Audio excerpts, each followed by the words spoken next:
A very good and happy Thursday morning to everyone out there. Baby Friday, we've made it towards the end of the work week. Landon here with you to bring you your latest weather forecast from Weather or Not, courtesy of On Target. Some more of the same, folks. Got the opportunity, though, at a little bit of a more robust environment, bringing the opportunity of strong and severe storm chances across the region today. We got this cold front that's meandering down here to the south and east. It's closing in on our vicinity, but it's not going to pass through here. We've been talking about this over the past several weeks, folks. It's the pattern that will never end. We got clockwise flow around this area of high pressure that has been blockaded right across the Appalachian Mountains. You know what that means? This is going to continue to churn in that southwesterly flow, keeping a very warm, a very moist environment available here across the region. Let's take a look across the region, shall we? Kick things off overlooking the Morgantown Sky Cam. Got a lot of new things shaking over up in Butler County. If you look there in the distance, you got the foundation laid and the grading for the lot on the new Butler County Public Library.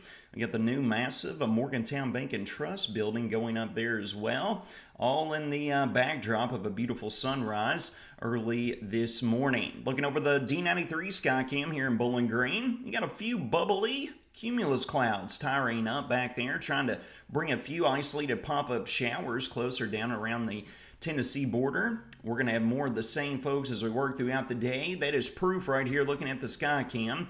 We've got an atmosphere that is conducive and supportive for more shower and thunderstorm chances. Not only that, take a look at the current observations. We're swimming out there in that rainforest-like atmosphere. Dew points already pressing upwards of the mid and upper 70s. Same in the temperature department.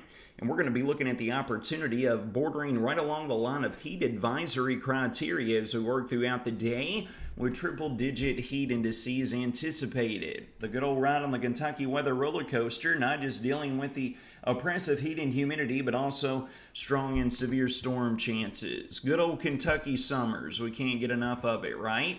Here's a look at the surface map this morning. Then we're going to get into the surface map tomorrow.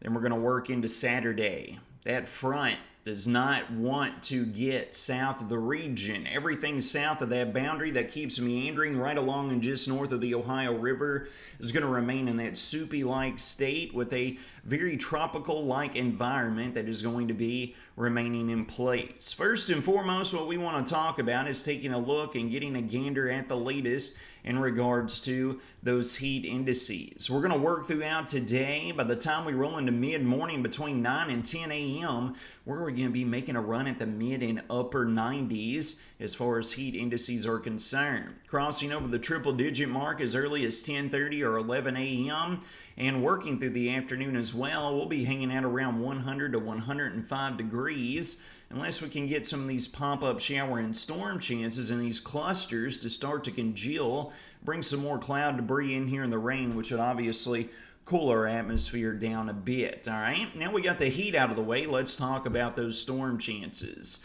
Here we are working throughout today. We get random, robust, scattered convection. Folks, you got to take this with a grain of salt. These things can pop up anywhere across the great Commonwealth of Kentucky today. You can see the robust environment developing along the Ohio River and then sliding down to the south and east, right along and south of that cold front. And you can see these storms blasting off and just kind of meandering, storm motions remaining around 10 to 20 miles an hour. These will be very efficient rain producers, giving the environment that these storms are going to be developing in. We got damaging straight line winds. It's a possibility, frequent lightning, and yes, the localized flooding out there with the excessive rainfall amounts. They're saying some of these storms could potentially be pushing 1 to 2 inches per hour rates. Again, given the amount of moisture that is absolutely jam-packed within our atmosphere. We're looking on this model at storm fuel, convective available potential energy, and we're not going to be missing any of that. Here we are rolling in towards lunchtime on into this afternoon. Cape values on the magnitude of 3,000 to 4,000 joules per kilogram.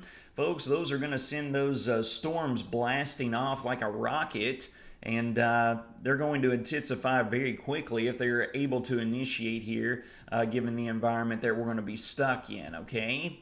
The Cape's going to hang around all the way through this afternoon, and then as we've been experiencing with the loss of daytime heating and being worked over with the storms this afternoon, we get a loss of that instability and we settle back down. However, we get right back into the mix by lunchtime on Friday. We got more showers and storms on the docket with this Cape values returning. Not quite as much shear available, so we don't have as high a probability of severe weather as we will as we work throughout today, particularly this afternoon on into this evening. All right, now I want to take a gander and a glance at the long-term pattern. And what you are looking at is dew points. One of the primary things that we need available within our atmosphere is sufficient moisture, and the dew points that we have right here are showcasing that. Located between the low and mid and even upper 70s at times across the region. I'm just going to put this in motion, and I want you to keep your eyes right over here on the southeast U.S. and these robust dew points, okay? Obviously, the drier readings over here where the air is usually more arid in Nevada, Utah, etc. But I want you to keep your eyes right here as we put this into motion here over the next 2 weeks or so. That boundary is not going anywhere. It's sticking right around and just north of the region. It is continuing with that deep southerly flow. And look at this, folks. I hate to be the bearer of bad news, but it's not going to be until we get into the very late days of July that we might catch a reprieve from the heat and humidity. So with no cold front making significant progress even near our vicinity, much less south of us, and making it down into Tennessee and the Carolinas, we are going to be looking at this robust environment of continued oppressive heat and humidity with daily shower and storm chances. Those ingredients could realign a bit like what we've been experiencing with today, having a more robust characteristic for what will be available for us out there, okay? So first and foremost, the first thing I want to mention is our locally heavy rain and gusty winds that are possible today. The Weather Prediction Center has us in a level 2 right here, and the yellow coloration for excessive rainfall and flash flooding today. Please be aware of that. Our peak timing from storms right at the lunchtime hour, taking us through the early part of this evening until around the 7 to 8 p.m. time range, okay? And as previously mentioned, the severe weather threat is there as well. We're in a 1 out of 5 with a marginal risk. Storm Prediction Center has outlined, in addition to the flooding, damaging winds and microbursts whenever these storms are able to collapse and these downdrafts really get going. They could pack some damaging winds along with them as well. As we've been preaching over the past several weeks, take the amount of rainfall over the course of the next week with a grain of salt as well. We could be looking at anywhere from an inch upwards of 4 to 5 inches of total rainfall, depending upon who wins the roll of the dice whenever it comes to the storm roulette. But with storms today producing of the magnitude of 1 to 2 inches of rain an hour, those rates, we could very easily see these amounts here exceeded, given the environment and the relentless busy pattern that we are going to stay stuck in. Here we are looking at the next 6-day weather forecast. It is a broken record, rinse and repeat, same old song and dance, whatever analogy you prefer. Daily chances of showers and storms, some strong in magnitude, excessive rain and flash flooding, damaging winds, and temperatures locating anywhere between the upper 80s all the way to the mid 90s. You'll note there as we roll into Monday, Tuesday, and Wednesday of next week, we could have some more robust storms rolling in here out of the north and west with some complexes forming. So we'll obviously be keeping very close eyes on that as well.